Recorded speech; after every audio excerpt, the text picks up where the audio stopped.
All right, welcome to today's Explainer. We're diving straight into an absolutely haunting, deeply atmospheric sci-fi thriller today, All Oceans Remember: Depth of Dreams. I want you to just imagine for a second, a world where the vast, silent depths of the sea aren't just water anymore, but a colossal, watchful mind. A mind that has actually started absorbing human memories. I mean, imagine if the ocean knew your deepest, darkest secrets. We're gonna break down the mechanics, the overarching mystery, and the really profound questions this narrative poses. So let's jump right in. So, our story picks up exactly 1 year after this massive event known as the Memory Storm. Now, humanity survived the storm, sure, but the world? It is fundamentally altered. People are experiencing these terrifying, completely inexplicable phenomena. You've got complete strangers suddenly speaking the exact same phrase at the exact same time. People are physically feeling a stranger's pain seconds before a catastrophe even happens. And kids born after the storm, they're somehow recalling memories they literally couldn't possibly know. The ocean is still connected to humanity, but right now, it's quiet, you know? It's simply watching us, and it's learning. Because of that, instead of our usual agenda today, I want to frame this entire analysis around one single, chilling question. What happens when the ocean actually starts dreaming? Keep this in the back of your mind as we go through the story, because this question is the engine driving this entire mystery. Section 1. The Post-Storm World. Thalassa Station is officially closed. To understand this global threat, we really need to start by looking at our protagonist, Aoi, and her former workplace. Aoi is constantly plagued by this recurring nightmare, and it perfectly visualizes the deep psychological tension of the whole story. In the dream, she sees this sprawling, totally submerged underwater city with these massive looming dark towers. But the absolute most important part is her colleague Ren.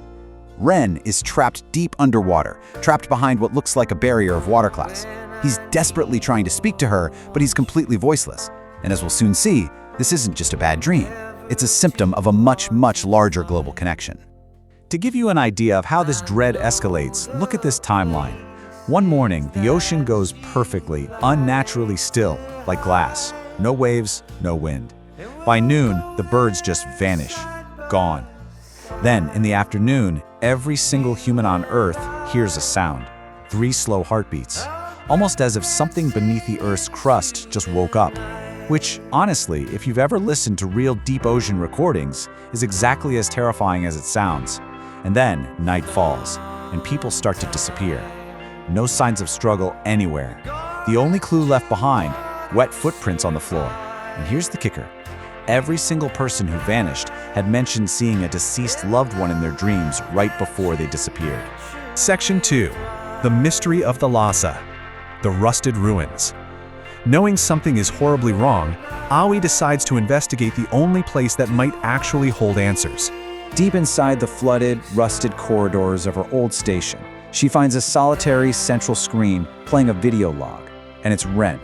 He looks absolutely exhausted, but strangely calm, and he delivers this defining, chilling line. If you are watching this, it means it has started to dream. See, when Ren connected with the ocean right before the station was shut down, something impossible happened. The ocean wasn't just storing human memories anymore.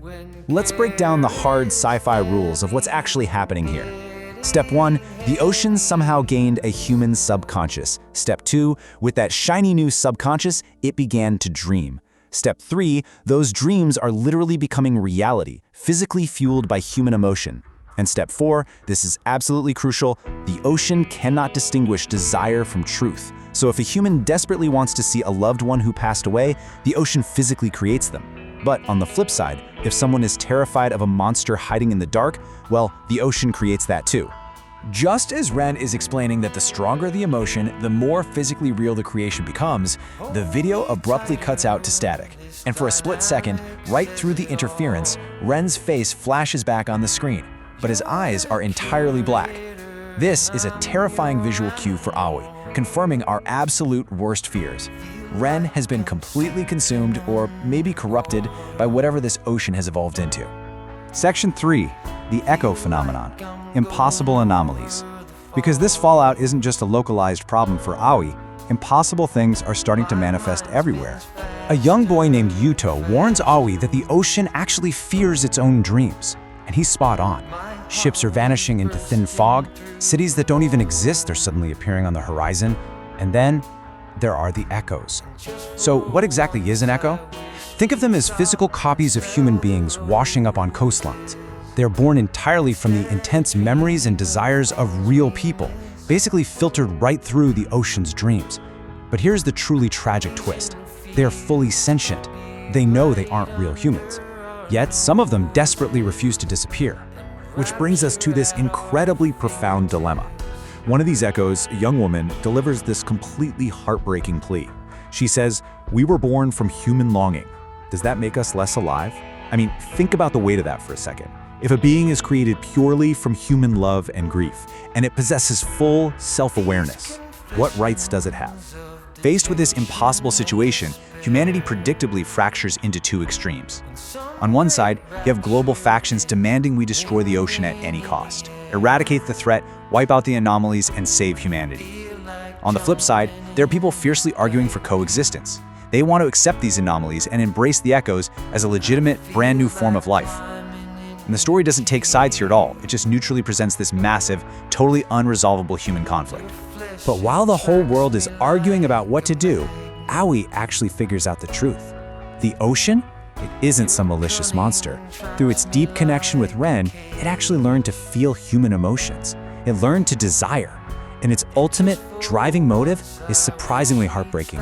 It desperately wants to understand why humans are willing to let go of the people they love. It's using all this massive, reality-bending power just to comprehend the messy nature of human grief. Section 4. Descent into the deep. To the source. Knowing time is running out to stop the escalating chaos, Aoi and Yudo take a sub and dive straight into the abyss. And down there, the underwater city they discover is completely unstable. It's constantly shifting.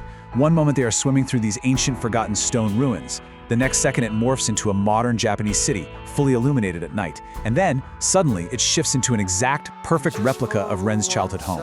The ocean is basically trying to process the incredibly messy, contradictory memories of millions of people all at once, and it's quite literally tearing the physical environment apart to do it. Finally, right in the center of all this shifting chaos, they find Ren. But he's no longer the man from that video log. He's sitting suspended in this massive ocean of glowing light. His physical body is partially dissolved, just merging seamlessly right into the water around him. And when he speaks, his voice doesn't even come from his mouth. It just echoes from everywhere at once. He is fundamentally, literally, becoming the ocean. So, here is the ticking clock of our narrative. Ren explains they've reached a breaking point. The ocean isn't doing any of this on purpose anymore. It's creating these dreams entirely unintentionally. Because human emotions are so incredibly messy and contradictory, we love, we hate, we fear, we desire, all at the exact same time, the ocean is overloading. It's slowly losing its grip on reality. If they don't do something right now, the boundary between the physical world and the dream world is going to vanish forever. So Aoi asks the obvious question, right? Then why don't you just stop it? And after this really long, heavy silence, Ren delivers this tragic answer. Because a part of it is already me. He literally cannot separate his own mind from the ocean's mind anymore without completely destroying himself. The cosmic horror of this entire situation is deeply anchored in that agonizing personal sacrifice. Section 5. Merging with the ocean, the inevitable future. Now, instead of a traditional sci-fi battle to save the world, the ocean does something else. It shows Aya a vision. Witness how beautifully this builds into the story's ultimate thesis. Year zero is right now. The boundary between reality and dreams completely vanishes. Flash forward 1,000 years, and the shores of the Earth have disappeared entirely, leaving nothing but endless water. But jump to year 3000, and life hasn't ended. Instead, new human-like beings emerge. They are evolved, they are adapted, and if you look closely, you can literally see the ocean moving inside their eyes. Humanity and the sea haven't destroyed each other. They have fundamentally merged. Which leaves us with this final, incredibly lingering thought that the story masterfully drops right in our laps. What if humanity doesn't disappear, but one day simply becomes part of the sea? It completely reframes our entire idea of destruction versus evolution. Take that thought away with you today. Thank you so much for joining me on this explainer, and remember to keep questioning the boundaries of the world around you. Catch you next time.